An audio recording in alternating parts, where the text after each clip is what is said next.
আমাকে যখন সেলিব্রিটি বা হিরোইন বলা হয় তখন আমার একটু অস্বস্তি হয়, কারণ সেটা এত বছর পরেও আমার অস্বস্তি হয়। হ্যাঁ, কারণ সেটা তো আমার ইমেজ, সেটা আমার profession, that's not my truth self. আমার ট্রুথ সেলফ হচ্ছিল আমি খুব সাধারণ একটা মানুষ হয়েও যখন বয়োজ্যেষ্ঠ হয়ে যায়, বয়স হয়ে যায়, তখন তাদের সন্তানেরা কি সবসময় তাদেরকে দেখে? হয় দূরে কাজের কারণে দূরে থাকে বা কোথাও থাকে, কাছে তো থাকে না। তো সেই মা হয়ে লাভ কি, যে আমার সন্তান আমায় দেখবে, আমার একটা বীজ রেখে গেলাম, একটা ভাবনা কোথাও একদম, হ্যাঁ আমার একটা বীজ রেখে গেলাম দুনিয়াতে, তোমার কাজ দিয়ে তুমি তোমার এক্সটেনশন রেখে যাও। আমি নিজে পার্সোনালি বি ইনস্টিটিউশনটাকে ভয় পাই। আমার ওসিডি আছে বিয়ে নিয়ে, শুনে এই প্রফেশনে এসেছি। আমি জানি এখানে লোকে আমাকে গালি দেবে, আমাকে জাজ করবে, আমি তো জেনে শুনে এখানে সবসময় একটা জিনিসই চাই, আমি যেন মানুষ থাকি, আমি যেন সিনথেটিক না হয়ে যাই, আমি যেন প্লাস্টিক না হয়ে যাই, আমি এটুকুই চাই, এবং সেটার জন্য সেটা মন থেকে চাই।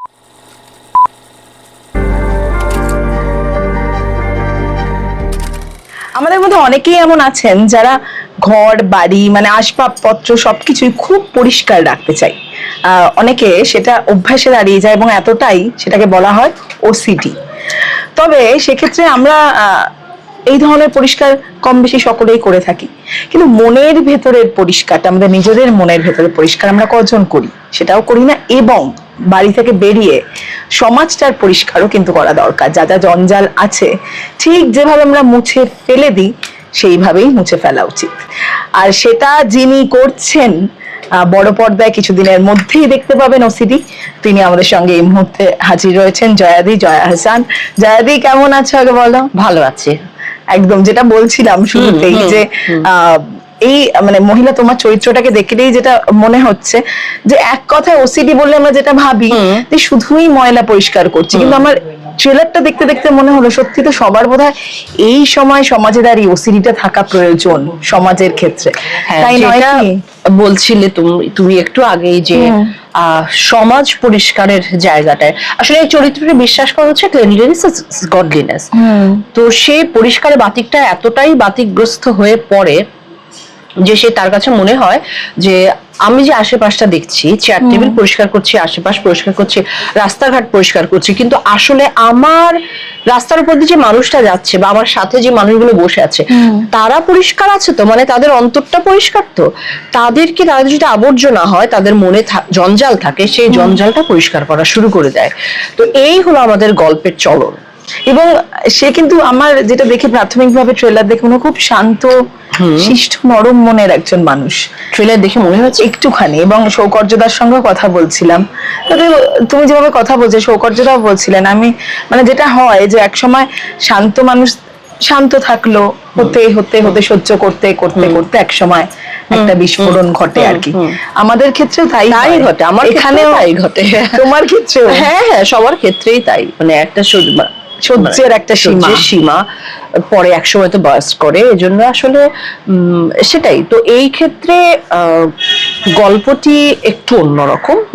এই গল্পটি বললাম না যে মনের আবর্জনা পরিষ্কার করবার গল্প, আবর্জনা জঞ্জাল যে মানুষটার ভেতরে রয়েছে তাকে পরিষ্কার করে ফেলার গল্প। কিছুটা অর্থে ট্রেলার দেখে হয়তো কারো কাছে মনে হয়েছে এটা প্রতিশোধের গল্প, আসলে বাচ্চাদের হয়ে রুখে দাঁড়াবার গল্প হলো ওসিডি। আপনারা জানেন যে পিডোফিলিয়া নামে একটি ব্যাধি রয়েছে সমাজে।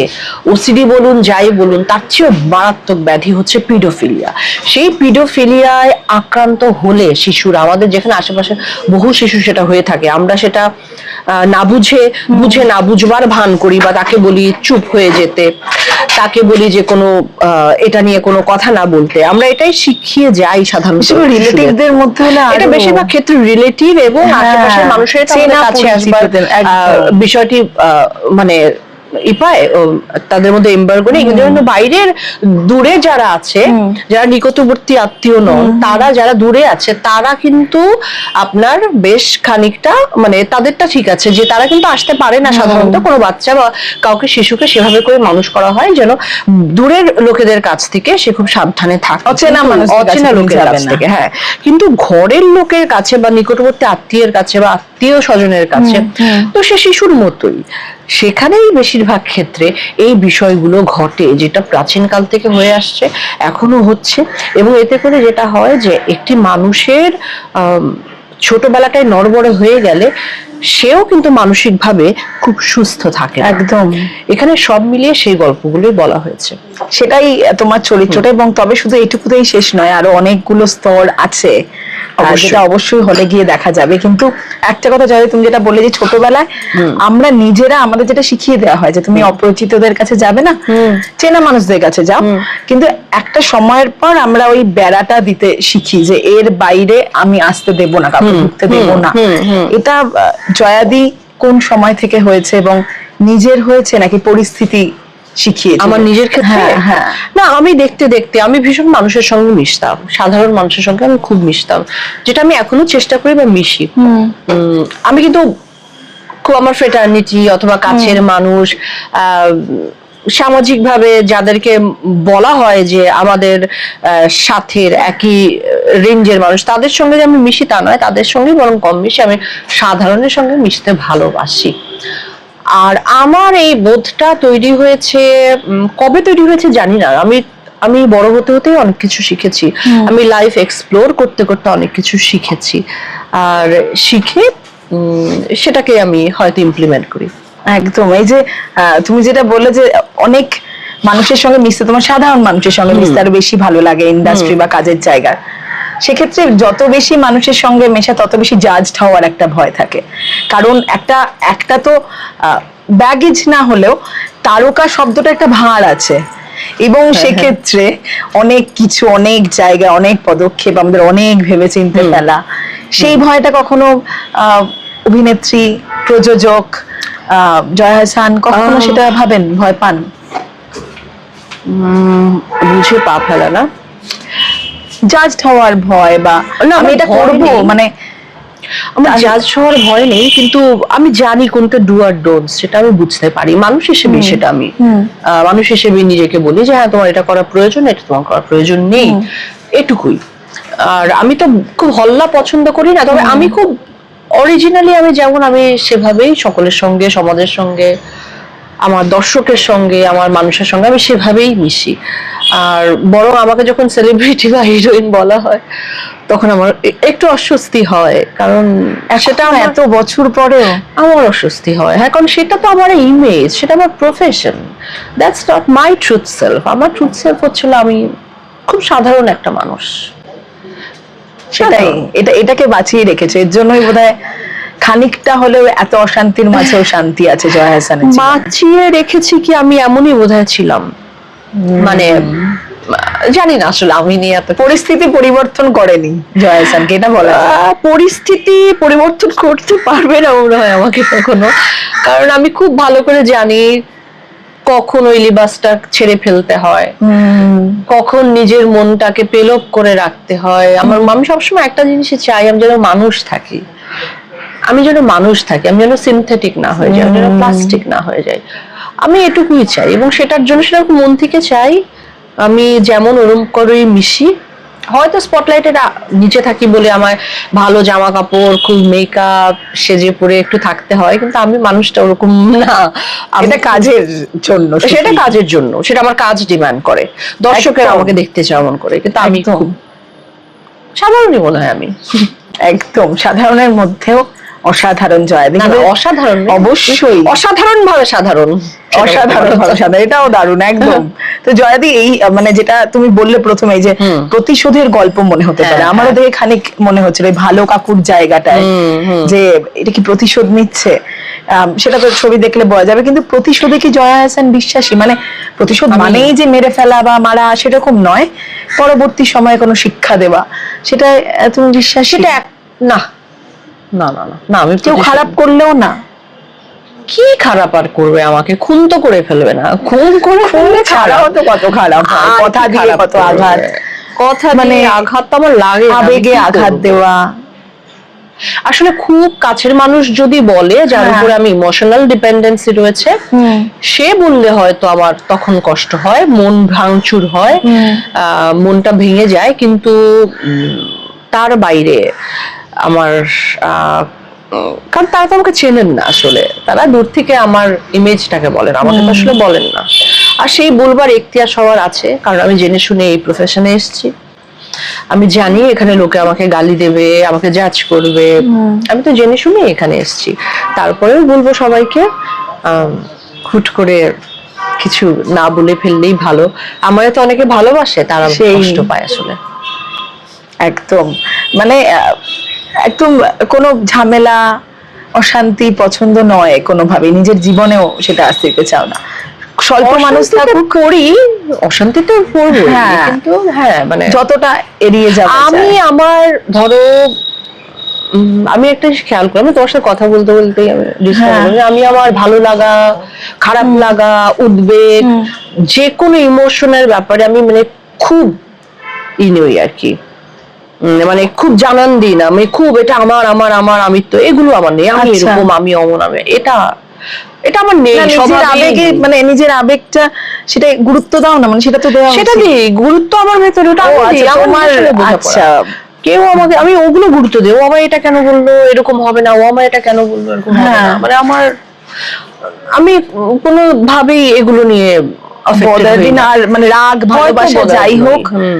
সেটা রাগ খুব একটা- আমার আছে, রাগ যে নেই তা না, বোধহয় রাগ আছে। আমরা দেখিনি একদমই, হ্যাঁ, কাছের আমার মানুষেরা। রাগ খুব কম মানুষ দেখেছে, রেগে গেলে আর সহজে ঠিক হই না, এটা একটু কম বেশি সবাই, তারপর আবার ঠিক হয়ে যায়। আমি খুব রাগ করেও থাকতে পারি না, রাগটা ব্যাপারগুলো কমই আছে বলতে গেলে। না মানে ওই যে ধরো একবার কারোর কিছু খারাপ লাগলো, কোনো মানুষের, আমরা পুরো সরে গেলাম, এটা হয়, মানে আমার ক্ষেত্রে হয় যে আমি একবার কারোর কাছে সরে গেলে পুরো সরে গেলাম, আর সেটা কি জয়া দি নাকি আমি পরে আবার বলতে পারে মন।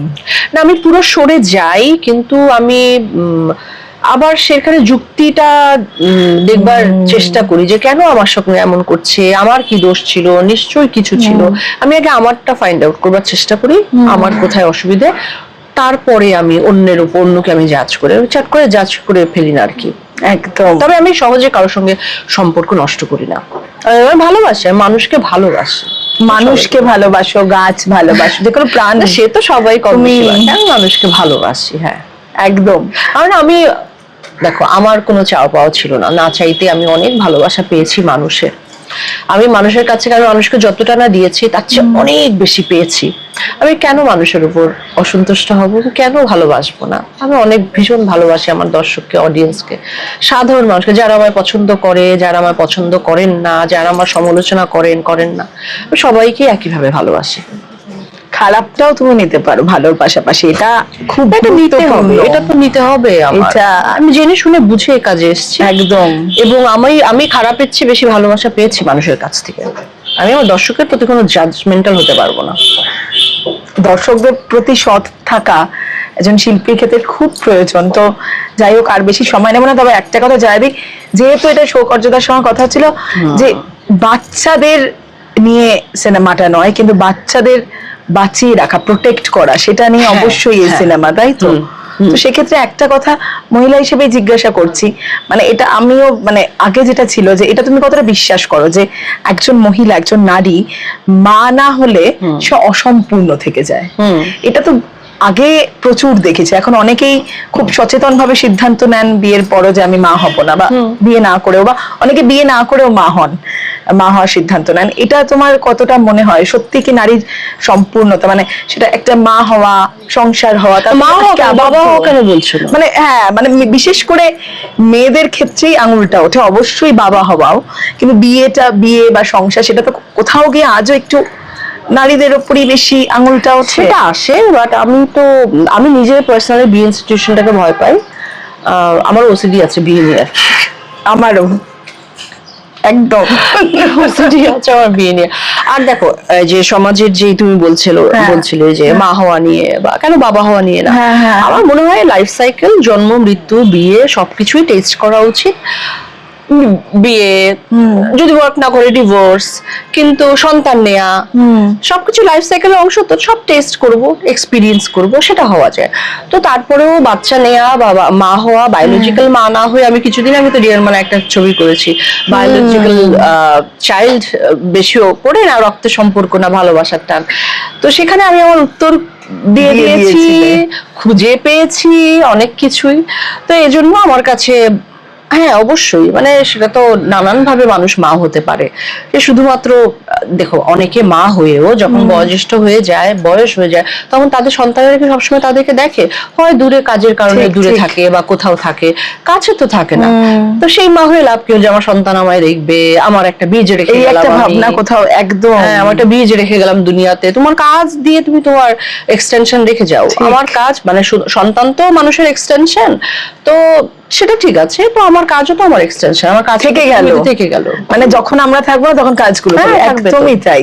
এটা দারুণ একটা এক্সপ্লেনেশন দিলে, থ্যাংক ইউ সো মাচ। তোমার ওসিডিটা আমরা জেনে গেছি, তবে এই ওসিডি নিয়ে দর্শকদের ভয় পেলে চলবে না, তাই তো? না, না, দেখতে আপনারা হবে ভয় গিয়ে। পাবেন না।